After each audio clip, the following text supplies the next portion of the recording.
I welcome each one of you, my fellow pilgrims to heaven, for our weekly Bible study in Telugu language. This is the 11th Sabbath School lesson study in Telugu language. Now I will switch over to Telugu language. ప్రియ సోదరి సోదరులారా, మిమ్మల్ని అందరినీ కూడా మన వారపు Bible పఠనానికి ఆహ్వానిస్తున్నాను. ఇది 11వ సబ్బాతు బడి పాఠం. దేవుని యొక్క మహాకృపను బట్టి ఈ 11వ పాఠాన్ని చదివే అవకాశాన్ని, అదృష్టాన్ని ప్రభు మనకిస్తున్నారు. ఈ 11వ పాఠంలో ప్రవేశించక ముందు మీకు అందరికి కూడా వందనాలు చెల్లిస్తున్నాను. గత వారం మీలో అనేక మంది ప్రార్థించారు.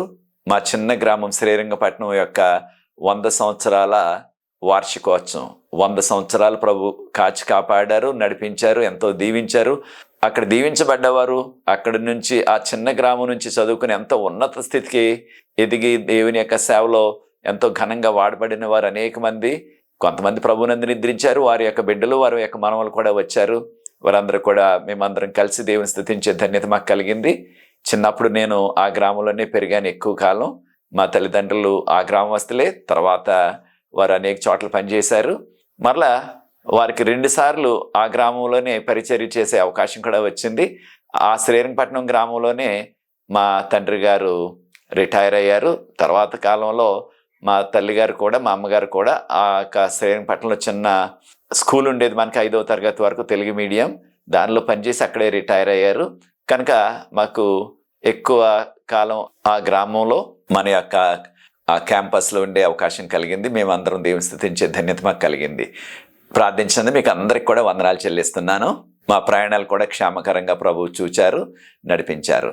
కనుక మీకు అందరికి కూడా వందనాలు చెల్లిస్తున్నాను. ప్రార్థన చేసుకుని ఈ యొక్క 11వ పాఠాన్ని బైబిల్ గ్రంథం నుంచి నేర్చుకుందాం. పరిశుద్ధ ప్రేమ గల తండ్రి, మీకు స్తుతులు, స్తోత్రాలు, వందనాలు చెల్లిస్తున్నాం. మమ్మల్ని, మా కుటుంబాన్ని, మా సంఘాన్ని మీరు దీవించి 11వ పాఠాన్ని మేము తెలుసుకోవటానికి, చదువుకోవటానికి మాకు ఇచ్చిన అవకాశాన్ని బట్టి వందనాలు చెల్లిస్తున్నాం. ఇక లోతైన మర్మాలు తెలుసుకోవటానికి మీ పరిశుద్ధాత్మతో మమ్మల్ని నింపి పరలోకపు జ్ఞానాన్ని మాకు ప్రసాదించి ఈ లోతైన మర్మాలు నేర్చుకుని మీకు యోగ్యమైన కుమారులుగా, కుమార్తెలుగా జీవించే కృప దయచేయమని మేము నేర్చుకుంటున్న విషయాలు అనేక మందికి మేము చెప్పటానికి నీ కృప దయచేయవలసిందని, దీన్ని వీక్షిస్తూ ఈ యొక్క వీడియోని ఇతరులకు ఎవరైతే అందజేస్తున్నారో వాళ్ళందరినీ కూడా ఆశీర్వదించమని యేసు ప్రభువు వారి పరిశుద్ధమైన నామమును బట్టి ప్రార్థిస్తున్నాను తండ్రి, ఆమేన్.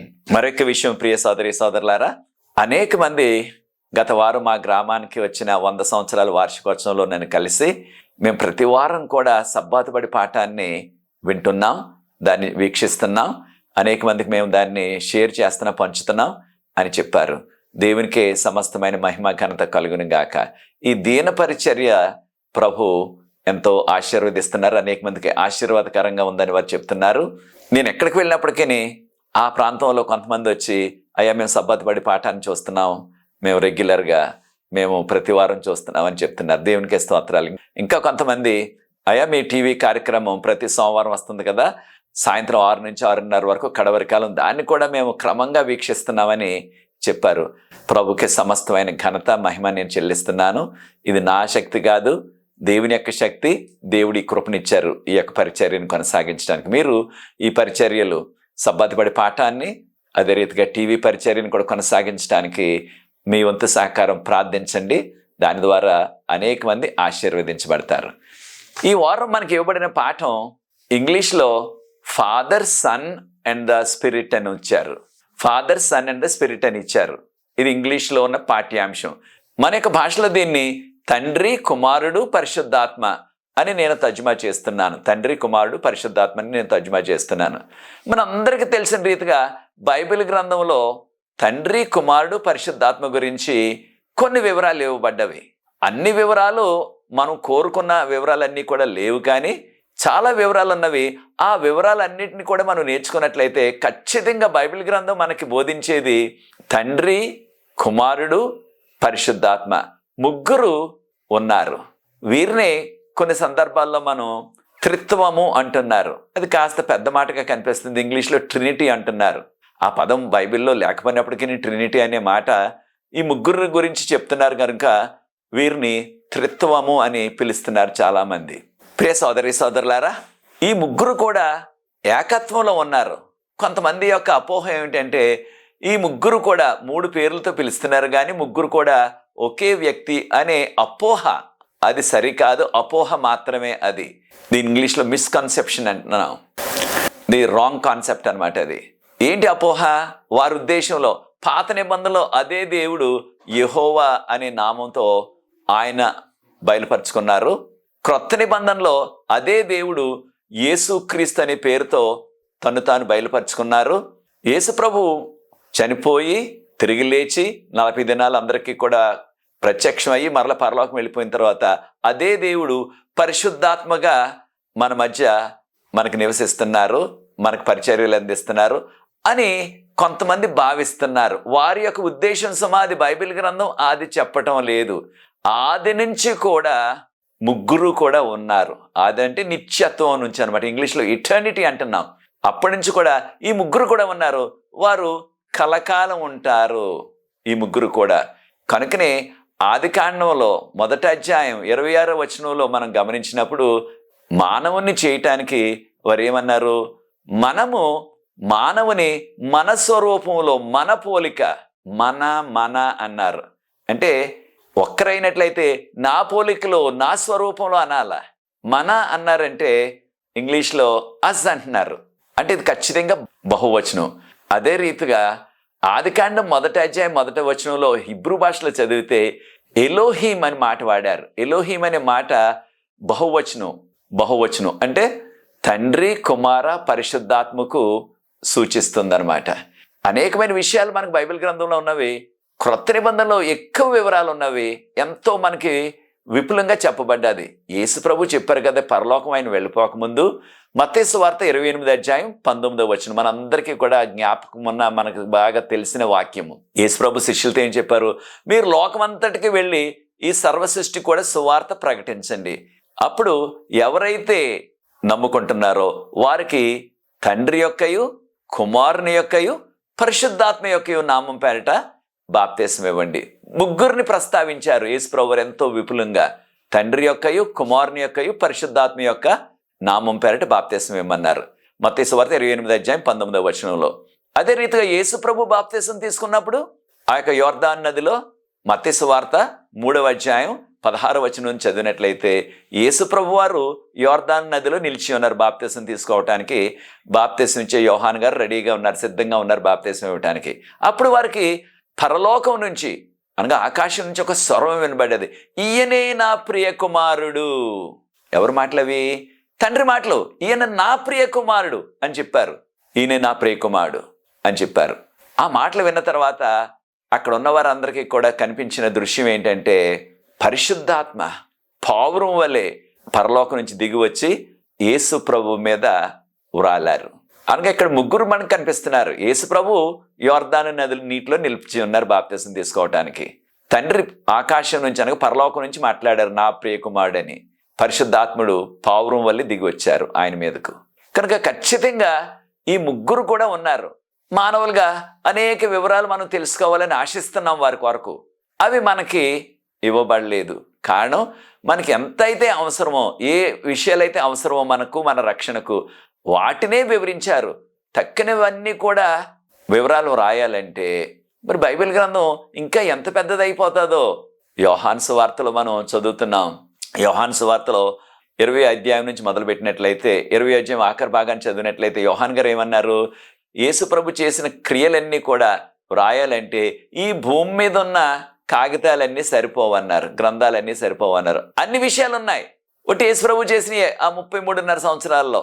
మరి దేవుని గురించి తక్కిన వివరాలు అన్నీ కూడా రాయాలంటే, భక్తులందరి గురించి వివరాలు రాయాలంటే, భక్తుల యొక్క కుటుంబాల వివరాలు రాయాలంటే చాలా ఎక్కువైపోతాయి. కనుక మనకి ఏదైతే ఎంతవరకు రక్షణకు అవసరమో అంతవరకే ప్రభు వివరాలు తెలియజేశారు. కనుక తండ్రి, కుమారుడు, పరిశుద్ధాత్మని గురించి కూడా ఇదే విషయాలు. అనగా కొంచెమే చెప్పబడ్డది మనకి. పరలోకం వెళ్ళిన తర్వాత అనేక విషయాలు మనం ఇంకా విపులంగా తెలుసుకునే అవకాశం కలుగుతుంది. కారణం ఆ నిత్యము యుగయుగాలు కూడా మనం ఖాళీగా ఉండటం కాదు కదా. ఖచ్చితంగా అక్కడ కూడా దేవుని యొక్క వాక్యాలు, అనేకమైన సత్యాలు, మనకు తెలియని సత్యాలు యేసు ప్రభు మనకు వివరిస్తారు, బోధిస్తారు. కనుక ఒక విషయం మాత్రం ఖచ్చితంగా మనం నేర్చుకోవాలి. అదేమిటంటే మనం ఎన్ని కోట్ల సంవత్సరాలు జీవించినప్పటికీ తండ్రి, కుమారుడు, పరిశుద్ధాత్మ ఎలాగ ఉనికిలోనికి వచ్చారు, అనే విషయం మనకి మానవులుగా ఎవ్వరికి కూడా అర్థము కాదు. మనం ఎన్ని కోట్ల సంవత్సరాలు జీవించినప్పటికీ ఆ ప్రశ్నకు జవాబు మనకు దొరకదు. పరలోకంలో కూడా తండ్రి, కుమారుడు, పరిశుద్ధాత్మ ఎలాగ ఉనికిలోనికి వచ్చారు ఆదిలో అనే విషయం మనకు తెలియదు. కారణం దేవుడు, ఆయన ఎవరు కూడా సృష్టించలేదు. ఆయనే ఆది నుంచి ఉన్నవాడు. ఆయనే అనగా దేవుడే సమస్తాన్ని కూడా సృజించారు. కనుక తండ్రి, కుమార, పరిశుద్ధాత్మ గురించి కొన్ని వివరాలు ఈ పాఠంలో మనం నేర్చుకోబోతున్నాం. 11వ పాఠంలో యోహాను సువార్తలో అనేక విషయాలు ప్రస్తావించబడ్డాయి. తండ్రి గురించి, కుమారుని గురించి, పరిశుద్ధాత్మ గురించి. ఈ తండ్రి, కుమార అనే మాటలు మానవులుగా మన యొక్క రిలేషన్షిప్ అంటున్నాం. అనగా మనకున్న సంబంధం, తండ్రికి కుమారుడికి ఉండే ఆ ప్రేమ గల సంబంధాన్ని మనకి తెలియచేయటానికి వాడిన మానవులకు తెలిసిన పదం తండ్రి, కుమారుడని. అంతేగాని వారిద్దరు మాట్లాడుకుంటున్నప్పుడు తండ్రి అని ఈయన పిలవటం లేదు, కుమారుడు అని ఆయన పిలవటం లేదు. అనగా మనకు వారి మధ్యనున్న ఆ యొక్క బాంధవ్యాన్ని మనకు వివరించటానికి, దానిని మానవులుగా మనం అర్థం చేసుకోవటానికి తండ్రి, కుమారుడు అంటే చక్కగా తెలుస్తుంది. కారణం ఈ లోకంలో మనకి తండ్రి, కుమారుల యొక్క సంబంధం మనకు తెలుసు, ప్రేమ గల సంబంధాలు. కొన్ని సందర్భాల్లో తండ్రి, కుమారుడు ఒకరికొకరు పడటం లేదు, ఒకరిని ఒకరు దూషించుకుంటున్నారు, ఒకరినొకరు కొట్టుకుంటున్నారు. అలాంటి సందర్భాలు కూడా ఉన్నాయి. కొన్ని సందర్భాల్లో ఒకరి ప్రాణం ఒకరు తీసుకున్న సందర్భాలు కూడా మనకు అక్కడక్కడ కనిపిస్తున్నాయి లోకంలో. అటువంటి తండ్రి, కుమారుల మధ్య ఉన్న చెడు సంబంధం కాదు ఇది. ప్రేమ గల ఆప్యాయతతో, గౌరవంతో ఉండే సంబంధం, తండ్రికి కుమారుడికి ఉండే ఆ యొక్క బాంధవ్యం, విడదీయని బాంధవ్యం, దానిని మనకి వివరించడానికి ఈ మాటలు తండ్రి, కుమారుడని మాటలు వాడారనమాట. మనకున్న మూలవాక్యం, కంటత వాక్యం యోహాను సువార్త 14:26. యోహాను సువార్త 14:26. దయచేసి ఇక్కడున్న యవనస్తులు చదివి వినిపించవలసిందిగా మిమ్మల్ని కోరుతున్నాను. ఈ వారపు కండత వాక్యము యోహాను సువార్త 14:26. ఆదరణకర్త అనగా తండ్రి నా నామమున పంపబోవు పరిశుద్ధాత్మ సమస్తమును మీకు బోధించి నేను మీతో చెప్పిన సంగతులన్నిటినీ మీకు జ్ఞాపకము చేయును. Thank you. ఈ కంటత వాక్యాన్ని మనకు చదివి వినిపించిన యవనస్తుడి పేరు ధనరాజు. యవనస్తుడు మనకు చదివి వినిపించారు. ఇక్కడ ఈ యొక్క యవనస్తుడిది ఇబ్రహీంపట్నం ప్రాంతం. ఇక్కడ దేవుని యొక్క సువార్త కొరకు ఫైనల్ ఇయర్, ఆఖరి సంవత్సరం, 3వ సంవత్సరంలో చదువుతున్నారు. దేవుని సేవ కొరకు తరబేతి పొందుతున్నారు.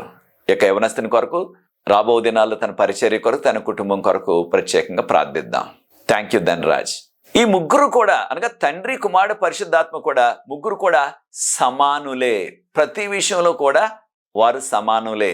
వారి మధ్య ఎంతో ఐక్యత ఉన్నది. వారికి ఎప్పుడు కూడా విభేదాలు లేవు. ఈ ముగ్గురు మధ్య ఎప్పుడు కూడా గొడవలు లేవు. వారికి ఎటువంటి భేదాభిప్రాయాలు లేవు. ఎప్పుడు కూడా ఎంతో ఐక్యతతో ఉంటున్నారు.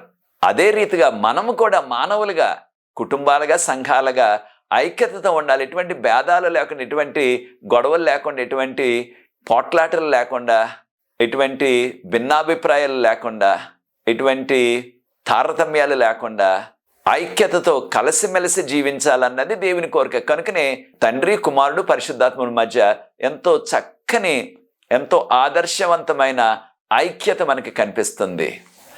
యోహాను సువార్తలో అనేక మార్లు ఈ ముగ్గురు గురించి ప్రస్తావన చేయబడ్డది. తండ్రి, కుమారుడు, పరిశుద్ధాత్మ. ఒకేసారి ముగ్గురు గురించి చెప్పలేదు, కానీ తండ్రి విషయం అనేక సందర్భాల్లో, కుమారుని విషయం అనేక సందర్భాల్లో, పరిశుద్ధాత్మని విషయం అనేక సందర్భాల్లో చెప్పబడ్డది మనకి. కనుక ప్రియ సోదరి సోదరులారా, వీరి మధ్య ఉన్న ఆ చక్కని అనుబంధం, ఆ బాంధవ్యం, దానిని మనం నేర్చుకోవాలా. మరొక విషయాన్ని కూడా మనం గమనించాలా. అదేమిటంటే, మనము సామాన్యంగా విశ్వాసులుగా యేసు ప్రభుని ఆరాధిస్తున్నాం. యేసు ప్రభుని ఆరాధించినప్పుడు ఎప్పుడైనా సరే తండ్రి కోపం పెట్టుకుంటారా? లేకపోతే పరిశుద్ధాత్ముడు కోపగిస్తారా? వీరు ఎప్పుడు కూడా యేసు ప్రభు అంటున్నారు. ఎప్పుడు ప్రార్థన చేసినా సరే యేసు ప్రభు నామపేట ప్రార్థిస్తున్నాం అంటున్నారు. నా పేరు ఎప్పుడు చెప్పట్లేదు వీళ్ళు అని తండ్రి కానీ లేకపోతే పరిశుద్ధాత్మ కానీ వారు అసూయ పడతారా? కోపం పెట్టుకుంటారా? కక్ష పెంచుకుంటారా మన పట్ల? అది కానే కాదు. ఈ ముగ్గురులో ఎవరిని ఆరాధించినప్పటికీ ముగ్గురికి కూడా వర్తిస్తుంది. యేసు ప్రభువుని పూజించినట్లయితే ఆ పూజ, ఆ ఆరాధన, ఆ స్తుతి మొత్తం ముగ్గురికి కూడా చెల్లుతుంది. కనుక ఈ ముగ్గురులో ఎవరి పేరు మనం ప్రస్తావించినప్పటికీ, ఉచ్చరించినప్పటికీ అది ముగ్గురికి కూడా చెందుతుంది. సామాన్యంగా మనం ఏం చేస్తాం, మానవులుగా ఒక ముగ్గురు స్నేహితులు వెళ్తున్నారు అనుకోండి, ఆ ముగ్గురు స్నేహితుల్లో ఒకరి పేరు పెట్టి మీరు గుడ్ మార్నింగ్ అన్నారు అనుకోండి, లేదా గుడ్ ఆఫ్టర్నూన్ అన్నారు అనుకోండి, మన భాషలో నమస్కారం అన్నారు అనుకోండి, ఒకళ్ళు పేరు పెట్టి తక్కినిద్దరు ఏమనుకుంటున్నారు, ఆ వ్యక్తి పక్కనే ఉన్న ఇంకొక ఇద్దరు స్నేహితులు ఏమనుకుంటున్నారు, ఈ వ్యక్తి ఈ ఒక్కడికే చెప్తున్నాడు ఆ యొక్క గుడ్ మార్నింగ్ లేదా గుడ్ ఆఫ్టర్నూన్ లేదా నమస్కారం అన్నది, నాకు చెప్పటం లేదు అన్నట్టుగా మనసులో కాస్త బాధపడతారు. అలాగా తండ్రి పరిశుద్ధాత్మ ఎప్పుడు కూడా వారు బాధపడరు, కక్ష పెట్టుకోరు. ఈ ముగ్గురులో ఏ నామం పేట ప్రార్థించినప్పటికీ, ఎవరికి స్తుతి చెల్లించినప్పటికీ, ఎవరిని ఆరాధించినప్పటికీ ఆ ముగ్గురికి కూడా వర్తిస్తుంది. అయితే యేసు ప్రభు నామం ఎక్కువగా మనం ఉచ్చరిస్తాం, యేసు ప్రభు నామం పేట ప్రార్థిస్తున్నాం. కారణం ఆయన ఈ లోకానికి వచ్చి మన తరపున మన కొరకు సిలువ మీద మరణించారు. మన వలె మానవ స్వరూపం ఆయన తీసుకున్నారు. కనుక మనము ఆయన యొక్క కుమారులుగా, కుమార్తెలుగా, ఆయన యొక్క సహోదరులుగా హెబ్రీయులకు రాసిన పత్రిక 2వ అధ్యాయం 11వ వచనం నుంచి మనం చదివినట్లయితే 14 వరకు, మనకలాంటి శరీరం, మనకలాంటి రక్తం, మనకలాంటి మాంసం, మనకలాంటి ఆ యొక్క ఎముకలు ఆయన ధరించారు. కనుక మనము ఏది చెప్పినప్పటికీ, ఏది ప్రార్థించినప్పటికీ ఆయనకు తెలుసు. కనుక ఆయన పేరుని ఎక్కువగా మనం ఉచ్చరిస్తున్నాం. కానీ ఈ ముగ్గురులో ఏ విధమైన విభేదాలు లేవు. ఈ విషయాన్ని కూడా మనం నేర్చుకోవాలా. మరొక విషయాన్ని కూడా మనం గుర్తించాలా. ఈ లోకంలో సాతాను పాపాన్ని ప్రవేశపెట్టాడు. మనందరికి తెలిసే విషయం, పాపాన్ని సాతాను ప్రవేశపెట్టాడు. ఆ పాపం నుంచి విడుదల, ఆ పాపం నుంచి రక్షణ ఎవరు తెచ్చారు మనకి? యేసు ప్రభు తెచ్చారు. యేసు ప్రభు ద్వారా ఈ లోకానికి రక్షణ వచ్చింది. సాతాను ద్వారా పాపం వచ్చింది. యేసు ప్రభు ద్వారా ఈ లోకం అంతటికీ కూడా, పాపులందరికీ కూడా రక్షణ వచ్చింది. ఎవరైతే యేసు ప్రభువును తన రక్షకుడిగా అంగీకరిస్తారో వారు నశింపక నిత్యజీవం పొందుతారని యోహాను సువార్త 3వ అధ్యాయం 16వ వచనంలో మనందరం కూడా గమనిస్తున్నాం. యోహాను సువార్త 10వ అధ్యాయం 30వ వచనంలో ప్రభువారు అన్నారు, నేను తండ్రి ఒకే రీతిగా ఉన్నాము, ఏకరీతిగా ఉన్నాం. అంటే నేను తండ్రి ఒక్కటే. అంటే ఒక వ్యక్తి కాదు సుమా, ఇద్దరు కూడా వేరే వేరే వ్యక్తులు. కానీ మన రక్షణ విషయంలో, మనకి కాపుదల ఇచ్చే విషయంలో, మనకి క్షేమం కలిగజేసే విషయంలో, ప్రతి విషయంలో కూడా ఇద్దరు ఒకే మాట మీద ఉన్నారు. ఇద్దరి యొక్క ఉద్దేశాల్లో తేడా ఏమీ లేదు అనే విషయాన్ని కూడా మనం గ్రహించాల. యోహాను సువార్త 10వ అధ్యాయం 38వ వచనాన్ని మనం గమనించినట్లయితే యేసు ప్రభువారు అన్నారు, తండ్రి నాలో ఉన్నారు, నేను తండ్రిలో ఉన్నాను. తండ్రి నాలో ఉన్నారు. అనగా ఇద్దరు ఐక్యతతో ఉన్నారు. యోహాను సువార్త 10వ అధ్యాయం 37వ వచనాన్ని గమనించినట్లయితే ప్రభువారు అన్నారు, నేను తండ్రి యొక్క కార్యాలు చేసినట్లయితే అప్పుడు నన్ను తండ్రి పంపారని మీరు గుర్తించాల. నేను తండ్రి కార్యాలు చేయకుండా ఉన్నట్లయితే మీరు నన్ను నమ్మవద్దు. అంటే యేసుప్రభు చేసిన ప్రతి కార్యం కూడా తండ్రి చేసిన కార్యాలు, లేకపోతే తండ్రి కార్యాలు. తండ్రి అంటే తండ్రి అనే దేవుని యొక్క ఆ చిత్తాన్ని నెరవేర్చారనమాట. కనుక ఈ విషయాలు మనం గుర్తించాలా. తండ్రికి కుమారునికి ఎంతో విడదీయలేని సంబంధం. దీన్నే అభినాభావ సంబంధం అంటాం మన భాషలో. విడదీయలేని సంబంధం వీరిద్దరికి కూడా, తండ్రి కుమారులకి. కనుకనే యోహాను సువార్త 1వ అధ్యాయం 18వ వచనం గమనించినట్లయితే ఎవరునూ తండ్రిని చూడలేదు, తండ్రి అని దేవుని ఎవరు చూడలేదు. ఎవరు చూచారు? ఆయన భుజాన్నున్న, ఆయన యొక్క రొమ్మున ఉన్న ఆయన కుమారుడు మాత్రమే. అనగా యేసు ప్రభు మాత్రమే ఆయన చూశారు. తక్కిన వారు ఎవరు కూడా చూడలేదు ఆయన్ని. అనగా కుమారుడు తండ్రి ఎంత క్లోజ్గా, ఎంత దగ్గర సంబంధాన్ని కలిగి ఉన్నారు అనే విషయాన్ని యోహాను సువార్త 1వ అధ్యాయం 18వ వచనం ద్వారా మనం గ్రహించాలి. తండ్రి కుమారుడు అనగా యేసు ప్రభు తండ్రి అనే దేవుడు. ఈ లోకంలో పాపం ప్రవేశించటం వలన కుమారుడైన దేవుడు మానవ స్వరూపంలో ఈ లోకానికి వచ్చారు. దీన్ని మానవ అవతారం అంటున్నాం, ఇంగ్లీష్లో ఇన్కార్నేషన్ అంటున్నాం. ఆయన ఈ లోకానికి వచ్చినప్పుడు 2000 సంవత్సరాల కిందట మనవలే మానవ శరీరం, మానవులకి ఏ రీతిగా శరీరం ఉన్నదో మనకి శరీరం అంటే మాంసము, ఎముకలు, రక్తము, ఇవన్నీ కూడా యేసు ప్రభు తీసుకున్నారు. దీని ద్వారా జరిగిన పరిస్థితి ఏమిటంటే యేసు ప్రభు మానవ అవతారం ఎత్తకముందు తండ్రి కుమారుడు కూడా ఒకేలా కనిపించారు, ఒకేలాగా ఉన్నారు. కొన్నిసార్లు ఏమంటాం, తండ్రిని కుమారుని చూసినప్పుడు కుమారుడు అచ్చ తండ్రిలాగా ఉన్నాడు అంటారు కొన్నిసార్లు. కారణం పోలికలు అలాగే ఉన్నాయి కనుక. ఇంకా కొంతమంది ఏమంటారు, మన యొక్క గ్రామాల భాషలో తండ్రి నోట్లోంచి ఊడిపడినట్టు ఉన్నాడండి కుమారుడు అంటారు. అచ్చం తండ్రిలాగే ఉన్నాడు, ఆ పోలికలు, ఆ మాటలు, ఆ నడక అంతా కూడా అన్నట్లుగా అంటారు. కానీ ఈ యొక్క కుమారుడైన దేవుడు, ఆయనే మనం క్రొత్త నిబంధనలో యేసు ప్రభు అంటున్నాం. ఆయన ఈ లోకానికి మానవ అవతారంలో వచ్చారు కనుక ఆ మానవ అవతారంలో వచ్చిన గురించి ఏం జరిగింది, ఆయనలో చాలా మార్పులు వచ్చేసాయి. ఏమిటి ఆ మార్పులు?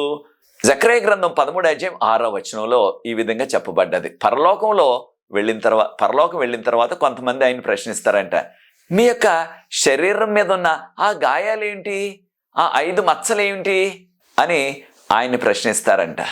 యేసు ప్రభు తీసుకున్న ఈ యొక్క మానవ స్వరూపం ఇక కలకాలం కూడా మానవ స్వరూపమే ఆయనకు ఉంటుంది. ఆయనకి ఆ పంచగాయాలు ఎలా వచ్చాయి? సిలువ మీద ఆయన్ని మేకులతో కొట్టేశారు. 2 చేతుల్లో 2 మేకులు, 2 కాళ్ళలో మేకులు, ప్రక్కలో బెళ్ళంపోటు, అనగా 5 గాయాలు. దీన్ని పంచగాయాలు అంటున్నాం మన భాషలో. ఈ 5 గాయాలు కూడా మానిపోయాయి, కానీ ఆ మచ్చలు అలాగే మిగిలిపోయాయి. ఈ మచ్చలు పరలోకం వెళ్ళిన తర్వాత కూడా గాయాలు లేవు, కానీ ఆ మచ్చలు అలాగే మిగిలిపోతున్నాయి. అప్పుడు ఆ మచ్చలను చూసి, పెద్ద పెద్ద మచ్చలను చూసి పరలోకంలో రక్షించబడిన వారు కొంతమంది అడుగుతారంట ఆయన్ని, ప్రభువా నీకు ఈ మచ్చలు ఎలాగొచ్చాయి అని. నా స్నేహితుల ఇంటికాడ వచ్చాయి, నా స్నేహితుల ఇంటికాడ నేను పొందాను అనగా ఈ మచ్చల ద్వారానే మిమ్మల్ని అందరినీ కూడా రక్షించానని ఆయన చెప్తారనమాట. దీని ద్వారా మనం గుర్తించేది ఏమిటి? యుగ యుగాలు కూడా పరలోకంలో కూడా యేసు ప్రభు శరీరం మీద వచ్చిన ఆ మచ్చలు ఇక అలాగే మిగిలిపోతాయి అన్నమాట, కలకాలం కూడా. అయితే మరొక విషయాన్ని కూడా గమనించాలా. అది దీని ద్వారా ఏం మార్పు వచ్చింది? తండ్రికి ఆ మచ్చలు లేవు, కాను తండ్రి శిలువ మీద మరణించలేదు. పరిశుద్ధాత్మనికి ఆ మచ్చలు లేవు, కుమారుడికి ఆ మచ్చలు ఉన్నాయి. అనగా యేసు ప్రభుకి ఆ మచ్చలు ఉంటాయి అనమాట, 5 మచ్చలు కూడా. అలాగే మానవులుగా మనకి అనేకమైన మచ్చలు, అనేక గాయాలు కలుగుతున్నాయి. కొన్ని సందర్భాల్లో పెద్ద ఆపరేషన్ చేస్తున్నారు, ఆ గాయం కొంత అలా మిగిలిపోతుంది. ఇటీవల కాలంలో చేసే అధునాతనమైన శస్త్రచికిత్సల వలన అటువంటి మచ్చలు ఎక్కువగా ఏర్పడటం లేదు, కానీ ఇది వరకు చేసిన పెద్ద ఆపరేషన్ అంటే ఆ గాయము మచ్చ అలా మిగిలిపోయేది.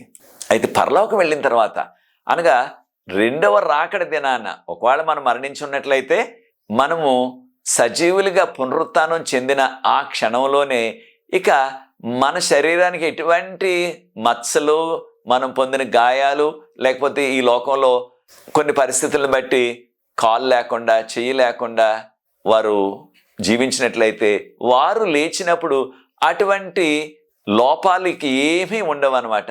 వారు చక్కని అవయవాలతో, అవి కూడా మహిమ శరీరం కనుక ఆ శరీరం మీద ఇక ఏ విధమైన మచ్చలు ఉండవు.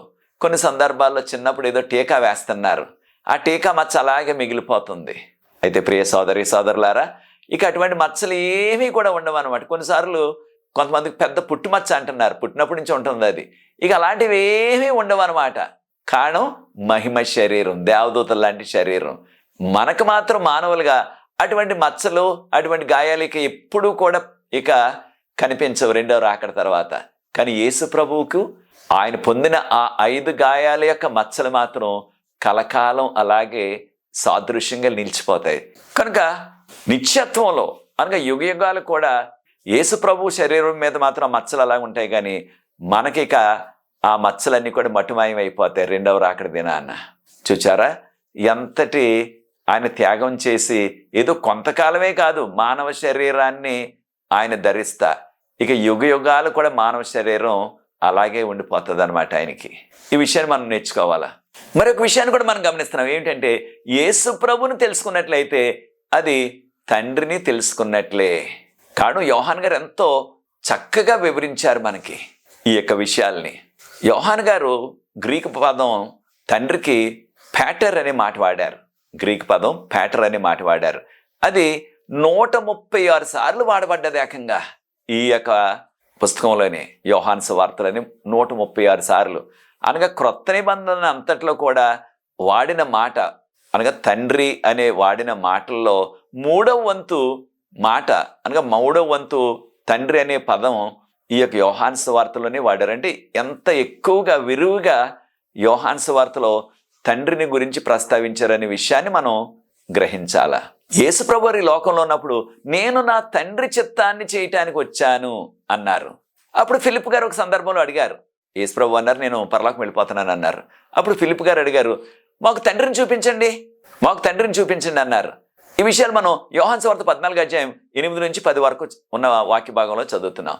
అప్పుడు యేసుప్రభు వారు ఏమన్నారు, ఫిలిప్పు నన్ను రోజు చూస్తున్నావు కదా, నన్ను చూస్తే తండ్రిని చూచినట్లే, నన్ను చూచినట్లయితే తండ్రిని చూచినట్లే, తండ్రి నేను ఏకమై ఉన్నామని యేసుప్రభు చెప్పారు. కనుక తండ్రి కుమారుడు ఏకరీతిగా ఉన్నారు. మరొక విషయాన్ని కూడా యేసుప్రభు చెప్పారు. యోహాను సువార్త 15:1 యోహాను సువార్త 15:1 గమనించినట్లయితే యేసుప్రభు వారు అన్నారు, నేను ద్రాక్షావల్లిని, నా యొక్క తండ్రి వ్యవసాయకుడు. ఈ యొక్క ద్రాక్షవల్లిలో ఏ కొమ్మైతే ఫలించదో దానిని కత్తిరించి దానిని కోసివేసి తీసివేస్తారు. అనగా మనం ఫలించాలా. యేసుప్రభు ద్రాక్షవల్లి, మనము తీగలము. అయితే ఈ యొక్క ద్రాక్షవల్లిని పోషిస్తున్నవారు లేదా ద్రాక్షవల్లిని పెంచుతున్నవారు తండ్రి, నా తండ్రి వ్యవసాయకుడు ఒక సాదృశ్యంగా చెప్పారనమాట. మరొక విషయాన్ని కూడా చెప్పారు. యోహాను సువార్త 15:10 యోహాను సువార్త 15:10 మనం గమనించినట్లయితే తండ్రి నన్ను ప్రేమించినట్లుగా మీరు కూడా నన్ను ప్రేమించాలా. నేను నా తండ్రి యొక్క ఆజ్ఞలను పాటిస్తున్నాను, మీరు కూడా నా ఆజ్ఞలను మీరు పాటించినట్లయితే మీరు నా ప్రేమలో నిలిచి ఉంటారు, నాలో నిలిచి ఉంటారు. అనగా మనము యేసుప్రభులో శాశ్వతంగా నిలిచి ఉండాలంటే, ఆయనతో సంబంధం కలిగి ఉండాలంటే ఏం చేయాలి? మనం ఆయన ఆజ్ఞలను గైకొనాలా. చాలామంది ఈ రోజుల్లో ఆజ్ఞలు మనకు అవసరం లేదు, దేవుడు సిలువ మీద కొట్టేశాడు అని బైబిల్లో లేని విషయాన్ని చెప్తున్నారు. యేసుప్రభు వారు ఏమో నా ఆజ్ఞలు మీరు గైకొంటే నాలో నిలిచి ఉంటానని అంటున్నారు. మీరు నా ఆజ్ఞలు గైకొన్నట్లయితే మీరు నాలో నిలిచి ఉంటారు అని ప్రభు చెప్తున్నారు. యేసుప్రభులో మనం నిలిచి ఉండటం అంటే ఆయనతో సంబంధం కలిగి ఉండటం. యేసుప్రభుతో సంబంధం కలిగి ఉందామా? తప్పకుండా. లేకపోయినట్లయితే మన క్రైస్తవ జీవితం వ్యర్థం. మనం ఆయనలో నిలకడగా ఉండాలంటే ఆయన ఆజ్ఞలు గైకొనాలా. యేసుప్రభు మరో సందర్భంలో ఏం చెప్పారు? యోహాను సువార్త 14:15 నన్ను ప్రేమించువాడు నా ఆజ్ఞలను గైకొనును. మనం యేసుప్రభుని ప్రేమిస్తున్నామా? తప్పకుండా ప్రేమిస్తున్నాం. దేనిని బట్టి? ఆయన మనల్ని మొదటగా ప్రేమించారు. మొదటి యోహాను సువార్త 4:19 ఆయన మొదటగా మనల్ని ప్రేమించి మన కొరకు మరణించారు. కనుక మనం ఆయన ప్రేమించాలా. మనం ఆయన ప్రేమిస్తున్నామంటే ఏదో మాటల్లో నేను యేసుప్రభుని ప్రేమిస్తున్నాను అంటే చాలదు. ఆయన ఆజ్ఞలను మనం గైకొనాల, ఆయన ఆజ్ఞలను పాటించాలి. కనుక 10 ఆజ్ఞలు నిలిచి ఉన్నవి, అవి కొట్టివేయబడలేదు. యోహాను సువార్త 17 మనం ఒక్కసారి గమనించినట్లయితే ముఖ్యంగా 3వ వచనాన్ని యేసుప్రభు వారు అంటున్నారు, ప్రజలు తండ్రి అయిన దేవుడే నిజమైన దేవుడని తెలుసుకోవాలా. మరొక విషయాన్ని కూడా వారు గుర్తించాలా. తండ్రి అయిన దేవుడు తన కుమారుని ఈ లోకంలో పంపించారు తండ్రి యొక్క చిత్తాన్ని అందరికీ తెలియజేయటానికి అనే విషయాన్ని. కనుక ప్రియ సోదరి సోదరులారా, ఈ యొక్క ప్రత్యేకమైన విషయాన్ని మనం గుర్తించాలా. మరొక విషయాన్ని కూడా మనం నేర్చుకోవాలి. అదేంటంటే పరిశుద్ధాత్ముడు. దురాత్మ అంటే సాతాను మనకు తెలుసు. పరిశుద్ధాత్ముడు. చాలా సందర్భాల్లో పరిశుద్ధాత్మ అంటే ఒక శక్తిలాగా, ఏదో ఒక విద్యుత్ శక్తిలాగా మనం అనుకుంటున్నాం. అది సరికాదు. పరిశుద్ధాత్మ కూడా ఒక వ్యక్తి, ఆయనకు కూడా శరీరం ఉన్నది. కనుకనే మనం ఏదన్నా ఒక శక్తిని లేకపోతే ఒక విద్యుత్ శక్తిని మనం సంబోధించినప్పుడు లేకపోతే దాని గురించి చెప్పినప్పుడు ఏమంటాం? అది అంటాం. ఇంగ్లీష్లో ఇట్ అంటున్నాం. కానీ ఇక్కడ పరిశుద్ధాత్మ గురించి ఎక్కడ చెప్పబడినప్పటికీ బైబిల్ గ్రంథంలో ముఖ్యంగా ఇంగ్లీష్లో అతడు అనగా హీ అనే వాడారు, హీ అనే పదం వాడారు. కనుక పరిశుద్ధాత్ముడు ఒక వ్యక్తి, ఒక శక్తి మాత్రం కాదు. ఆయనలో శక్తి ఉన్నది ఖచ్చితంగా, కానీ ఆయన వ్యక్తి కాకుండా ఒట్టి శక్తి, విద్యుత్ శక్తి లాంటి శక్తి కాదు అనే విషయాన్ని కూడా మనం గుర్తించాలా. అయితే యోహాను గారు అనేక సందర్భాల్లో పరిశుద్ధాత్మ గురించి ప్రస్తావించారు ఈ యొక్క యోహాను సువార్తలో. ఉదాహరణకు యోహాను సువార్త 1:10-13 వరకు వాక్య భాగంలో ఈ విషయాన్ని మనం గుర్తిస్తున్నాం. యోహాను సువార్త 14:26 ఇదే కదా మనకు ఉన్న కంఠత వాక్యం, మూలవాక్యం. దానిలో మనకేం చెప్పబడింది? మీకు నేను ఆదరణకర్తని పంపిస్తాను, ఆయన, చూడండి అది అనలేదు, ఆయన సమస్తం నేనేమైతే బోధించానో ఆయన మీకు అవన్నీ కూడా వివరిస్తారు, ఆయన మీకు ఆదరణకర్త అని చెప్పబడ్డది. కనుక పరిశుద్ధాత్ముడు ఒక వ్యక్తి, ఈ ముగ్గురులాగే ఆయన కూడా శక్తి. అంటే ఆయనలో శక్తి ఉన్నది. మరొక విషయాన్ని కూడా గమనిస్తున్నాం. అదేంటంటే యోహాను సువార్త 16 8 నుంచి 11 వరకు ఉన్న వాక్య భాగాన్ని మనం గమనించినట్లయితే పరిశుద్ధాత్ముడు మన యొక్క పాపాలని గుర్తు చేస్తారు. మన పాపాలు ఎప్పుడైతే మనకు గుర్తు వస్తున్నాయో ఆ పాపాలు మనం పశ్చాత్తాపడతాం. కనుక మన పాపాలని ఎత్తి చూపి ఈ లోపం నీలో ఉన్నదని మనకి చెప్పి దానిని మనం పశ్చాత్తాపడేలాగా మనల్ని ప్రేరేపిస్తున్నారు అనమాట. కనుక పరిశుద్ధాత్ముడు ఎంతో మనకి ఉపకారం చేస్తున్నారు. ఇంకొక విషయం ఏంటంటే మనం మారు మనసు పొందాలన్నా, మనం పశ్చాత్తాపడాలన్నా, పాపాలు ఒప్పుకోవాలన్నా ఆ పరిశుద్ధాత్ముడే మనకి ఇవన్నీ కూడా సహకరిస్తున్నారు. యేసు ప్రభువు చేసిన ప్రార్థన యోహాను సువార్త 17వ అధ్యాయం, దీన్నే మనం ఇంటర్సెసరీ ప్రేయర్ అంటున్నారు ఇంగ్లీష్లో. అనగా మనం విజ్ఞాపన ప్రార్థన, ఇతరుల కొరకు చేసే విజ్ఞాపన ప్రార్థన యేసు ప్రభు వారు మన ప్రధాన యాజకుడిగా చేశారు, మనందరి కొరకు కూడా. ఆయన యొక్క ఉద్దేశం ఏంటి? సమయం ఉన్నప్పుడు చదవండి యోహాను సువార్త 17వ అధ్యాయాన్ని. అందరూ కూడా ఐక్యతగా ఉండాలని. కారణం అంతవరకు ఆ శిష్యులు యేసు ప్రభువుకున్న ఆ 12 మంది శిష్యులు కూడా ఒకరికి పడకుండా నాకు పెద్ద పదవి కావాలంటే నాకు పెద్ద పదవి కావాలి, నాకు పెద్ద పదవి ఉండాలంటే నాకు పెద్ద పదవి కావాలని పోటీ పడేవారు. కనుకనే యోహాను సువార్త 13వ అధ్యాయంలో యేసుప్రభుని సిలువేయబడక ముందు రాత్రి ఎవ్వరు కూడా పాదాలు కడగటానికి ఒప్పుకోలేదు. కానీ పాదాలు కడిగితే ఒక సేవకుడిగా పరిగణించబడతాడు. పాదాలు కడగకుండా నేను గొప్ప, నాకు పెద్ద పదవి వస్తుంది రేపు అన్నట్టుగా ఊహించారు. కనుక వారిలో ఉన్న ఆ విభేదాలు పోయి ఐక్యంగా జీవించాల. యూనిటీ అంటున్నాం మనం. తండ్రి, కుమారుడు, పరిశుద్ధాత్మ ఏ రీతిగా ఐక్యతతో ఉన్నారో విశ్వాసులందరూ కూడా ఐక్యతతో ఉండాలన్నది యేసు ప్రభు యొక్క కోరిక. ఈ ఆధ్యాత్మిక సత్యాన్ని కూడా మనం నేర్చుకోవాలి. అనేక సందర్భాల్లో మన సంఘాల్లో ఐక్యత చాలా కొరవడింది. సాతాను దాన్ని ఒక సాధనంగా వాడుకుని సంఘాలని ముక్కలు చేసేస్తున్నాడు, సంఘాలని విడదీసేస్తున్నాడు. ఆ సంఘంలో శాంతి సమాధానాలు ఉండటం లేదు. ఆరాధన చేసుకోవడానికి వెళ్తున్నట్లయితే ఆరాధనలో శాంతి సమాధానం లేకుండా వారి కొట్లాటలతోనే ఆ యొక్క ఆరాధన సమయం అంతా కూడా పాడైపోతుంది. ప్రియ సోదరి సోదరుడు, నీవు కూడా ఆ విధంగా చేస్తున్నావా? ఇతరుల మీద ఆ యొక్క సంఘంలో గొడవలు పెట్టుకుంటున్నావా? లేకపోతే నీకే ఆధిపత్యం కావాలని నువ్వు కోరుకుంటున్నావా?